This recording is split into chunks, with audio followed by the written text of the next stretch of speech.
Eso es lo que voy a tratar yo de hacer en el espacio que me toca, contarles un poco cómo vemos la agricultura. Va a ser obviamente una opinión personal mía y tratando de ir marcando lo que se va a ir charlando a través de los distintos disertantes. Básicamente, nosotros tuvimos la suerte, una muy buena idea que tuvieron tanto Chapu como Nahuel de juntarnos un rato antes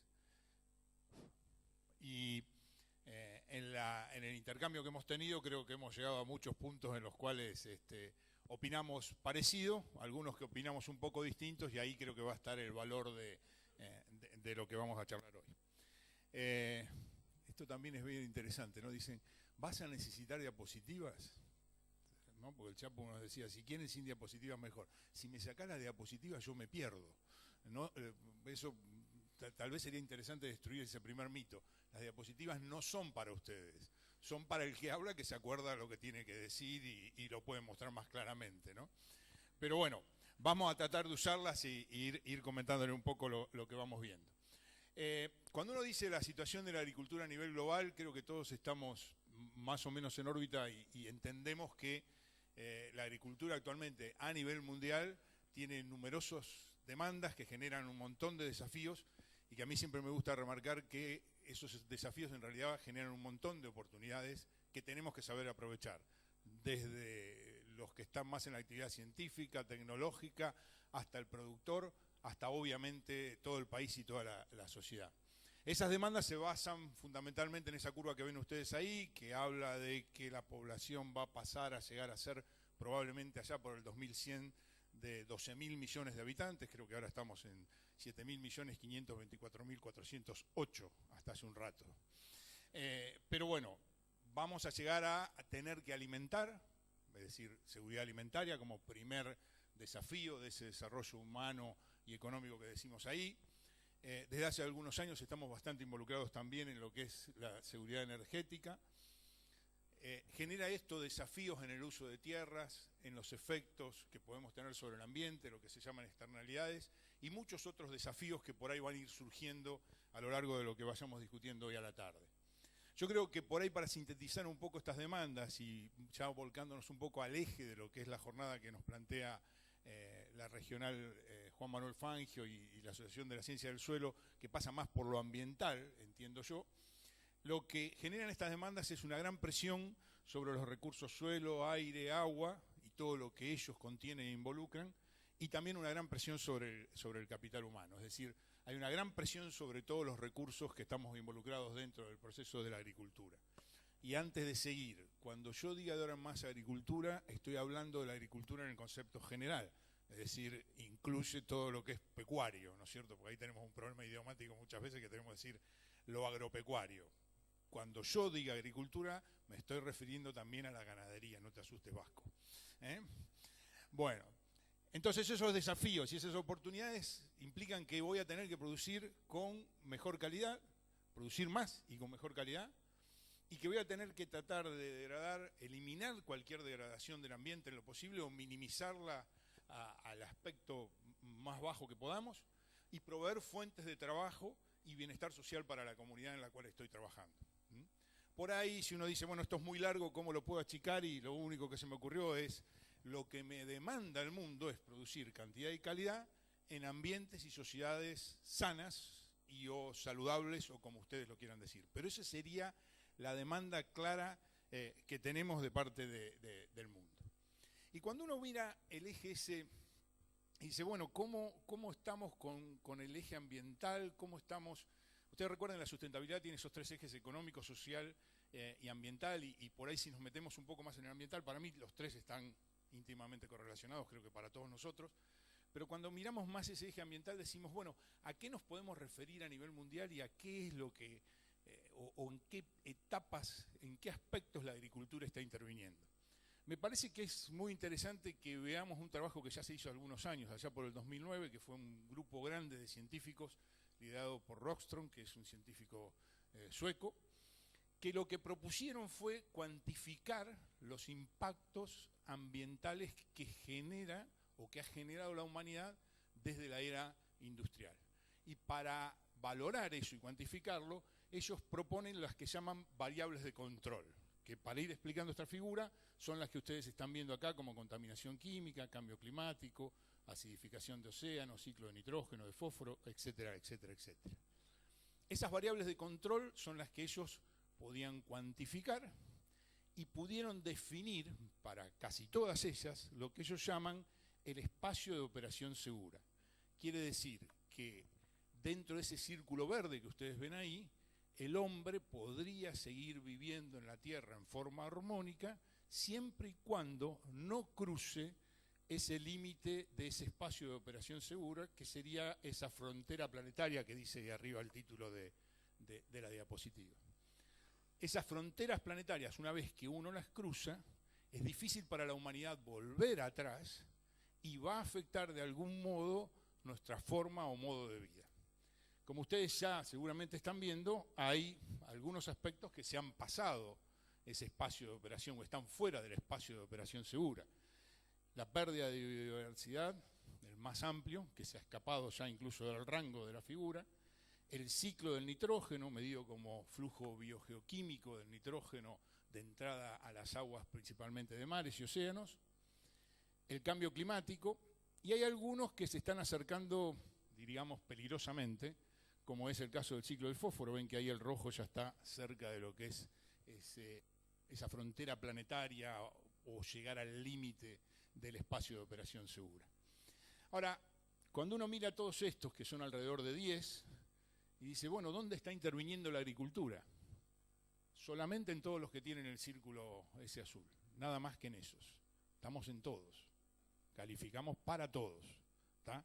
Entonces, cuando hablamos de ambiente y agricultura, la asociación es directa e inmediata. Y si le podemos poner cuantificación más allá de lo que podamos hablar, esta es una forma de medirla. Para los que están más interesados en estos trabajos, estos 2009, del 2009 al 2016 hay muchísimos más trabajos sobre el eje de las fronteras planetarias que nos van mostrando cómo van evolucionando y cómo podemos ir trabajando para no llegar a pasarnos de ese o salir del espacio de operación segura. Otra forma de ver un poco lo que nos pasa con el ambiente, y para un suelero es casi inmediato, es decir, bueno, ¿cómo vamos a alimentar a esos 9.000, 12.000 millones de habitantes allá por el 2100? Y si miramos cuánta tierra, que involucra obviamente al suelo, pero es mucho más del suelo, involucraría, y bueno, involucraría que si seguimos al ritmo actual de producción y manejo, y tendríamos que ampliar el área de cultivo en unos 70 a 300 millones de hectáreas. Eso es lo que dice un informe del Programa Ambiental de Naciones Unidas. 70 a 300 millones de hectáreas. Si alguno tiene una idea de dónde conseguirlos, sin entrar en ecosistemas extremadamente frágiles, es muy difícil. Entonces, este mismo panel del Programa Ambiental de Naciones Unidas lo que propone es una serie de alternativas. Promover el consumo de vegetales. Perdón, Darío.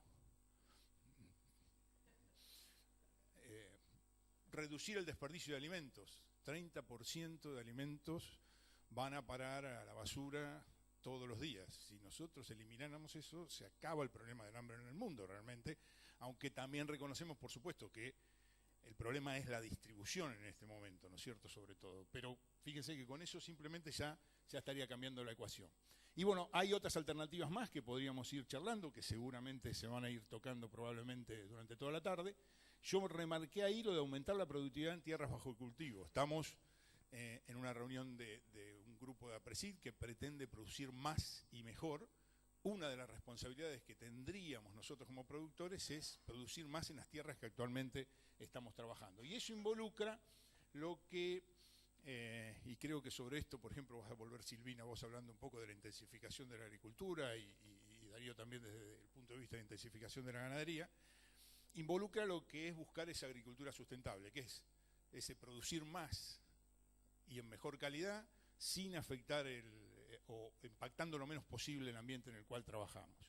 En eso está la alternativa clara de la intensificación, es decir, en las mismas hectáreas producir más cultivos por año, y ahí nos vamos a meter a hablar un poco de rotaciones, y me parece interesantísimo que hoy Nacho nos muestre un poco lo que él midió o evaluó de lo que son sistemas mixtos y sistemas agrícolas puros dentro de nuestra región acá en el sudeste, que es eso lo que nos va a presentar.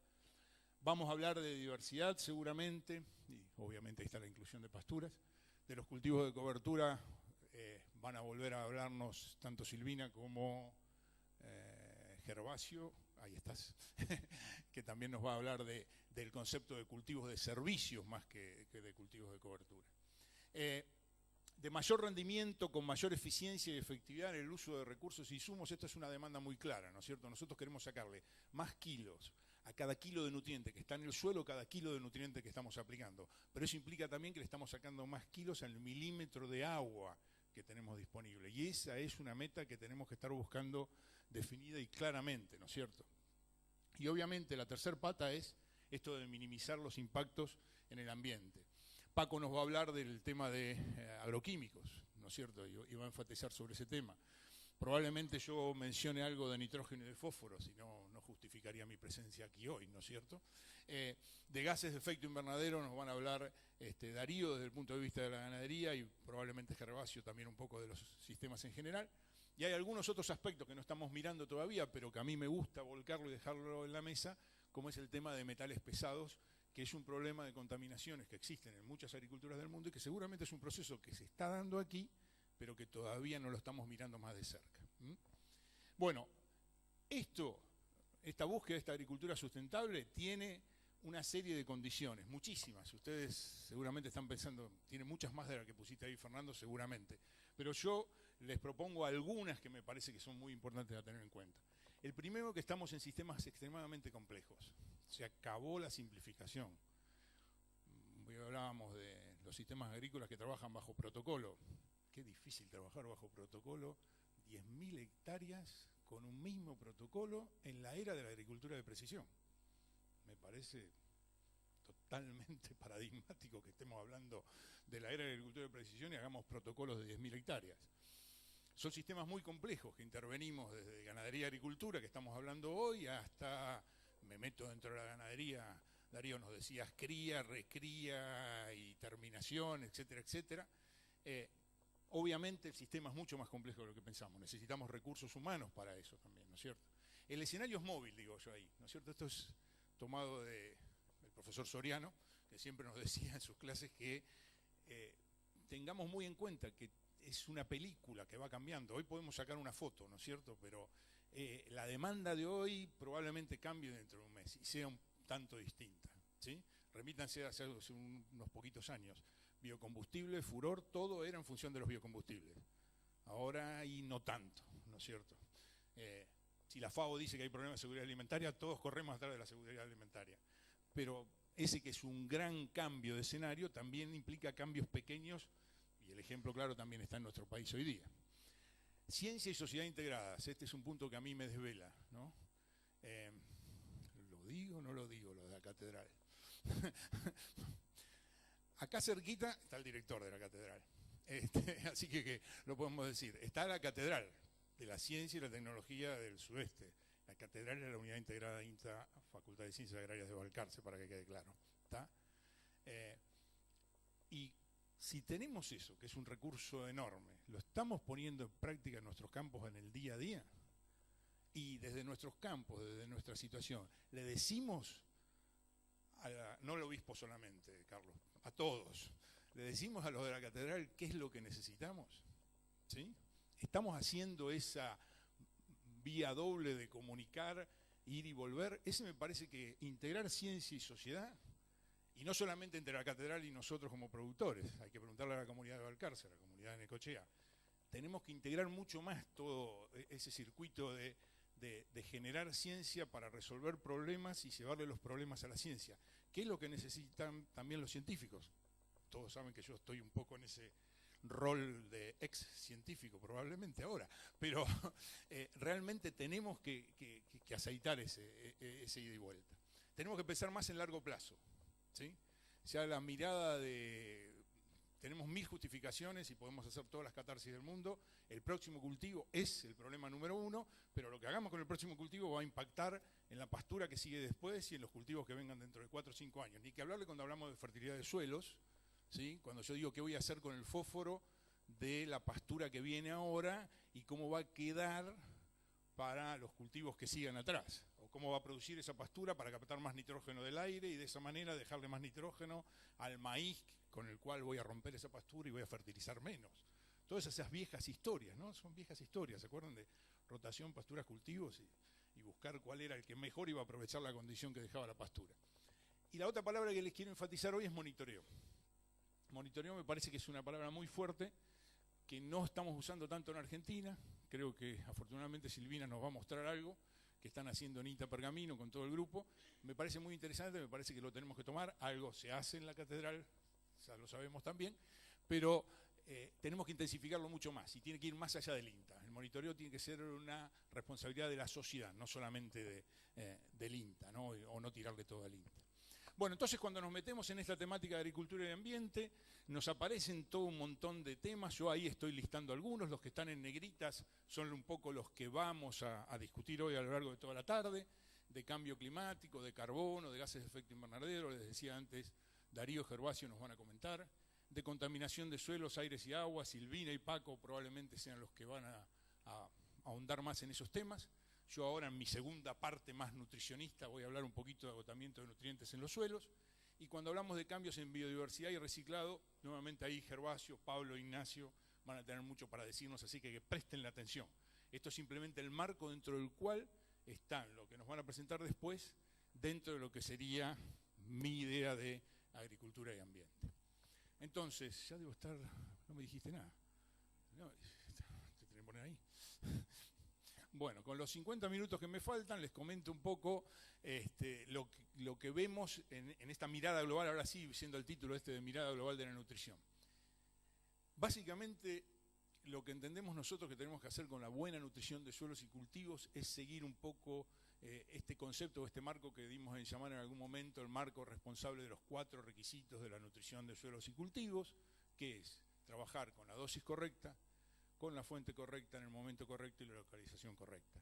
Sea un fertilizante mineral, un abono orgánico, una enmienda, aplicar la cantidad que necesito, en el momento que necesito, con la fuente que necesito y en la forma que necesito. Y eso debe responder a la necesidad de cada lote, de cada ambiente dentro de cada lote. Y no voy a ahondar mucho más en esto, porque obviamente ya se convertiría en una charla de fertilidad, lo cual me encanta y me apasiona, pero creo que hoy estamos viendo la cosa desde un punto de vista más global. Así que seguimos con esa idea y nos remitimos a toda la muchísima información que hay, y acá localmente lo que sobra es información de manejo de nutrientes, ¿no es cierto?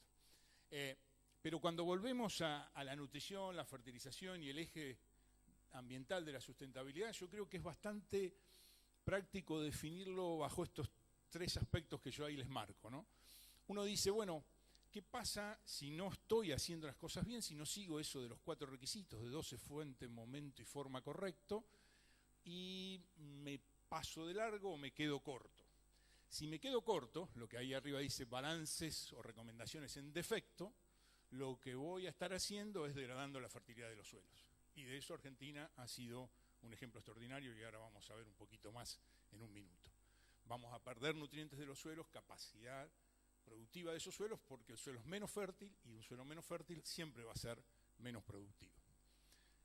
La otra alternativa que puede pasar es que nos pasemos de largo. Entonces los balances y las recomendaciones vayan en exceso, ¿no es cierto? Lo que está ahí en el segundo punto. Y ahí vamos a estar alrededor de los impactos o las externalidades. La emisión de gases de efecto invernadero, la pérdida de nutrientes a aguas superficiales y subterráneas, como ya les dije, eso lo vamos a ir viendo a lo largo también de toda la tarde.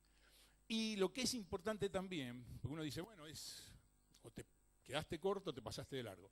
Pero en los 2 casos, lo que hacemos es perder eficiencia en el sistema. Porque si yo me quedo corto, no aproveché bien la hectárea, no aproveché bien los milímetros de agua. Si me pasé de largo, lo que hice fue contaminar ese recurso agua. Así que pierdo efectividad y eficiencia bajo la eficiencia y la efectividad de uso de otros recursos y de otros insumos, en cualquiera de esas 2 situaciones. Entonces, insistimos, dosis, fuente, forma y momento correctos van de la mano de esto, de manejar bien la nutrición de suelos y de cultivos.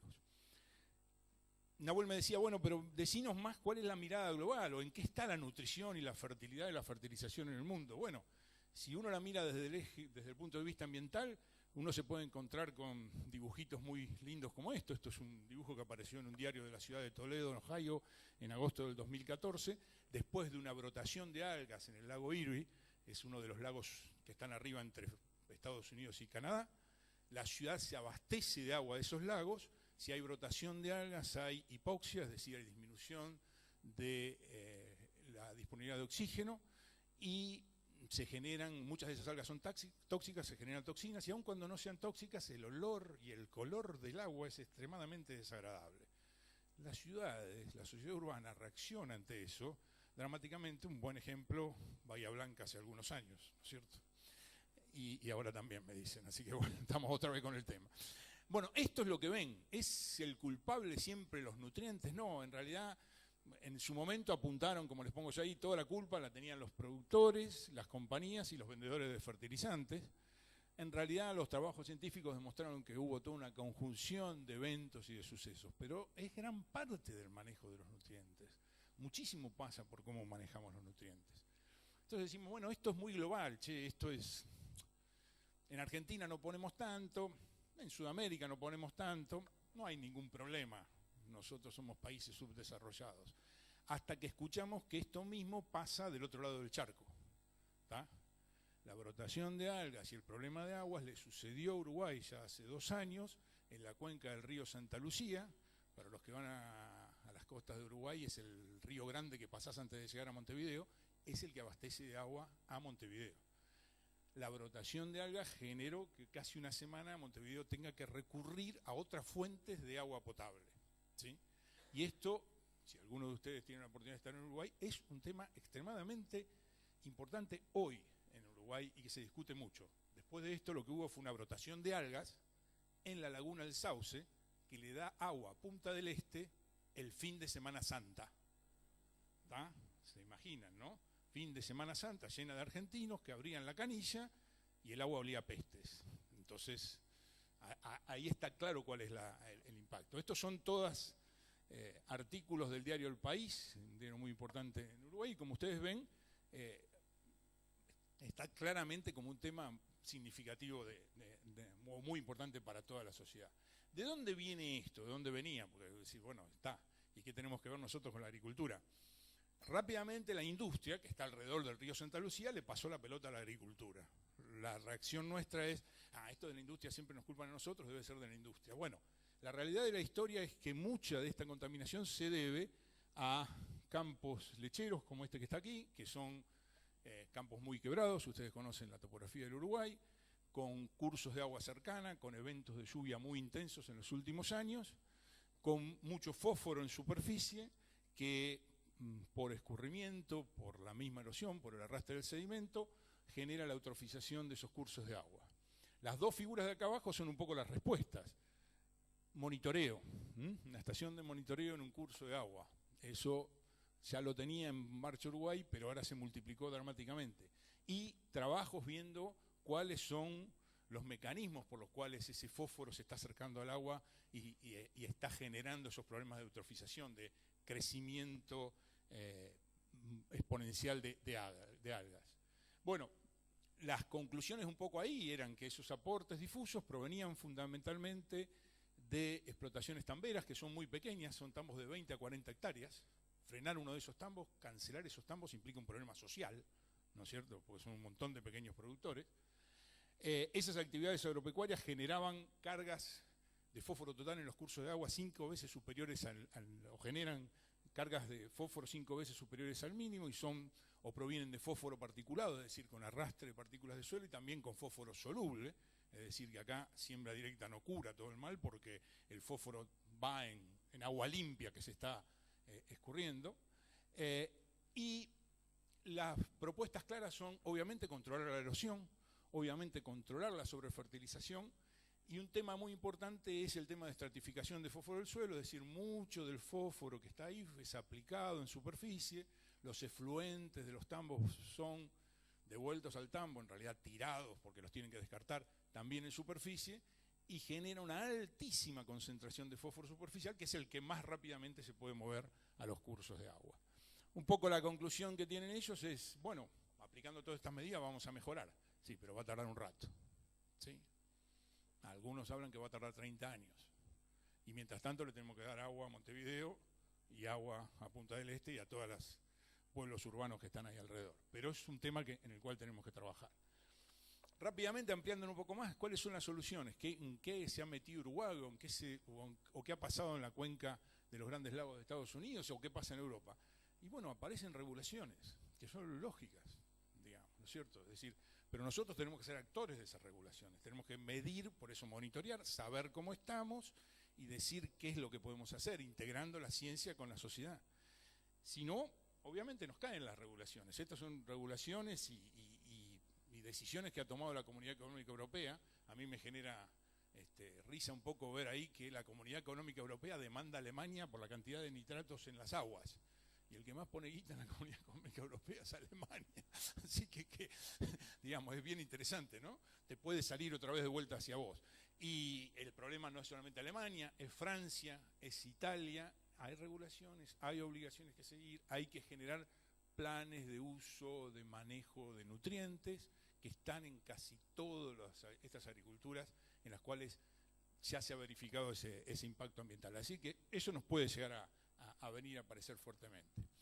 En el agotamiento de suelos, uno dice, bueno, hablaste de todo esto, Fernando, pero la figurita que siempre nos mostrás es esta, que es la realidad. Si uno mira cuánto estamos aplicando, ¿no es cierto?, de lo que nos estamos llevando en los principales cultivos de grano en los últimos 20 o 30 años, bueno, fuimos mejorando, pero de los últimos años le reponemos casi el 60% del fósforo, un 40% del azufre, dice ahí, un 36% del nitrógeno y nada de potasio porque todavía está alto en el suelo. Entonces, si estamos tan abajo, todavía no vamos a generar contaminación. Ese es el cuadro grande. Ahora hay que ver el cuadro casi cuenca por cuenca, paisaje por paisaje, porque desde hace mucho tiempo sabemos que en el cinturón hortícola de Mar del Plata, Paco, tenemos problemas importantes de altos niveles de nitrato, ¿no es cierto? Así que probablemente tengamos que ir a ver un poco más la cuenca, ese paisaje, y ver un poquito más qué es lo que sucede ahí. Ahora, esto también es una realidad, y esto también es ambiente. No podemos seguir viviendo a expensas del suelo, ¿no es cierto? No puedo decir minería porque ya me castigaron una vez, no se dice minería porque los mineros se enojan. Espero que no haya ningún minero acá, pero es algo así como minería, eso es lo que hicimos realmente. ¿Tá? ¿Y de dónde le hicimos? Y decimos, sí, sacamos y siempre mostramos los mapitas de fósforo Bray, ¿no? Cómo cayó el fósforo Bray de la condición pristina a la actual agrícola. Pero en realidad la gran cantidad de nutrientes que nosotros usamos, de nitrógeno, fósforo y azufre, que son los tres generalmente deficientes en región pampeana, vino de la materia orgánica, ¿sí? El 99% del nitrógeno y azufre residen en la materia orgánica, el 50, el 80% del fósforo. Y este mapa, que generó Sáenz Rosas con todo el grupo de INTA, es decir, viene de la catedral, muchachos, es la condición de materia orgánica pristina y la condición de materia orgánica actual de los lotes agrícolas a la derecha, y nos muestra que perdimos del 30 al 50% de la materia orgánica. Muy importante por los nutrientes, es lo que yo le estoy enfatizando. La materia orgánica es carbono. Carbono es el supernutriente de los suelos, porque implica mucho más que la nutrición del cultivo, y es el único nutriente que no puedo ir a comprar a la esquina. No me lo vende nadie, ¿no? Gervasio nos va a hablar después de eso, de cómo mantenerlo y generarlo. ¿Hacia dónde debemos ir? Y cerrando mi parte de estos 50 minutos que me dijo Nahuel. Bueno, si preguntamos, decimos, ¿tenemos que reponer los nutrientes que extraemos? Hay que devolverle todo, ley nacional, devolver todo lo que sacás. Y me parece que no. Yo lo que creo que hay que hacer es que tenemos que ir a mirar cada lote, cada chacra, si somos uruguayos, cada ambiente dentro de ese lote, de esa chacra, y estudiar qué necesito ahí. Para estudiar qué necesito ahí y decidir qué dosis, qué fuente, qué momento, qué localización. Y estudiar lo que tenemos que hacer ahí pasa por esto de análisis de suelo. Esto parece prehistórico, que todavía estemos hablando que tenemos que hacer análisis de suelo. ¿Está? Fernando García, becario, 1983. Hagan muestras de suelo, saquen muestras de suelo. Fernando García, próximo al retiro, 2016. Hagan muestras de suelo, saquen muestras de suelo. En Argentina sacamos una muestra cada 250 hectáreas o cada 300 hectáreas y nos jactamos de que somos líderes en agricultura de precisión en Latinoamérica. Hay algo que nos pega, ¿no es cierto? porque queremos hacer ese análisis del suelo para implementar prácticas de manejo específico por sitio. Ahí tenemos que ir, obviamente. La agricultura de precisión es una cantidad de herramientas que podemos poner en práctica para cuantificar ambiente por ambiente y ser mucho más precisos. Vamos a tener que mirar más en reciclar nutrientes, estiércol, efluentes, cama de pollo, otros. Es un tema. Hoy Silvina me dijo que se está metiendo un poco más en ese tema, va a estar divertido. Tiene para trabajar por los próximos 50 años. Porque esos traen nitrógeno, fósforo, como yo digo, es una mina de nutrientes que tenemos ahí y no la estamos usando. Pero tiene hormonas, antibióticos, metales pesados. Cuando pongo el nitrógeno me paso de fósforo, cuando pongo el azufre me quedo corto. Es un desafío. Pero hay que pensar que eso hay que usarlo ya. Hay que empezar a trabajar muy fuerte y ya hay varios grupos trabajando ya. Fertilizantes yo le puse inteligentes y biofertilizantes, porque tengo que poner todos. ¿No? Fertilizantes inteligentes son los de eficiencia mejorada, los que tienen inhibidores de nitrificación, inhibidores de la ureasa. Todo lo que la industria está desarrollando a nivel mundial hay que mirarlo y adaptarlo a la condición que yo necesito. No todos tenemos que usar fertilizantes de eficiencia mejorada, pero hay situaciones en las cuales sí lo tengo que usar y son claramente una solución para mi condición. ¿Y los biofertilizantes qué nos puede dar la biología? Millones de cosas. Hay un montón ahí que ya está y otro montón más que seguramente va a venir en los próximos años. Yo me espero una avalancha. El tercer punto grueso es monitoreo, en realidad. Producir y cuidar el recurso, monitorearlo, ver cómo está. Y el último que dejo es generar el conocimiento y la información necesaria. Realmente lo que uno aprende después de, ¿cuánto me dijeron hoy? 40 años de agronomía. Es que cada día hace menos, y eso es verdad. Hay un montón de cosas nuevas que tenemos que descubrir, ¿sí? Entonces necesitamos que la catedral siga trabajando y va a tener que trabajar de acá a la eternidad probablemente, porque los desafíos van a ser otros, ¿sí? Cierro con esta, era, otra vez si quieren, Fernando García, modelo becario INTA 1984, charla en Balcarce, trigo sobre trigo, la solución de tu vida. ¿Cómo se hace? Disco en enero, reja en febrero, reja en marzo, la mejor solución. La mejor solución. En el caso de Dorrego íbamos con labranza vertical, ¿no es cierto, don Irastor? Era lo que hacíamos, eso hacíamos en trigo sobre trigo. ¿Qué queríamos hacer? Captar todo el agua que podíamos y producir todo el nitrógeno posible, porque no podíamos aplicarlo, queríamos producir, se lo sacábamos al suelo. Es decir, grandes responsables, Javier, de los 30-50% de pérdida de la materia orgánica, vos y yo y otros más. La versión de hoy en día es cuidemos mejor el recurso. ¿Pero eso qué fue? Avance de la ciencia, nada más. Es decir, difícil que yo, con 25 años de becario de INTA, hubiera previsto lo que iba a pasar en el 2016. Es necesario que generemos más información, más conocimiento y que ayudemos a generar eso también generando más recursos humanos, porque me parece que en ese aspecto, y tomo lo que marcó hoy muy bien Darío en los comentarios anteriores, es donde por ahí estamos un poco flojos, no solamente en ganadería, sino también en agricultura.